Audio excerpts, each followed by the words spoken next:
Cela faisait 25 ans que Martin Scorsese planchait sur ce projet. Le 8 février, Silence, son nouveau long métrage, sort enfin au cinéma.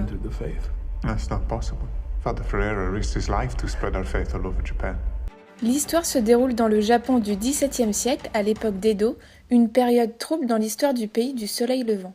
Elle fut en effet marquée par de nombreuses persécutions, notamment de croyances extérieures.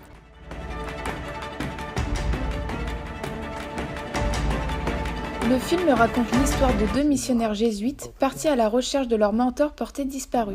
À travers leur difficile périple, les protagonistes portugais connaîtront le sort réservé aux chrétiens dans un pays hostile aux croyances étrangères.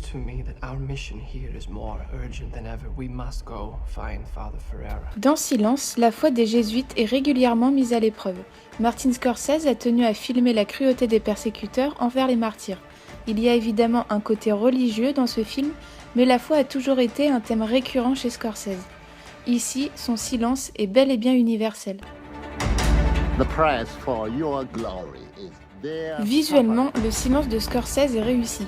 Les scènes sont éblouissantes et les décors naturels taïwanais sont stupéfiants. Enfin, comment parler de silence sans évoquer les acteurs? Adam Driver, vu précédemment dans Star Wars Le Réveil de la Force, est bluffant de justesse. Andrew Garfield, quant à lui, prouve une fois encore qu'il est l'un des plus talentueux acteurs de sa génération.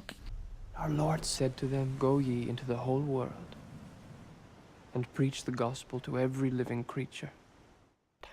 Silence sort le 8 février dans les salles obscures.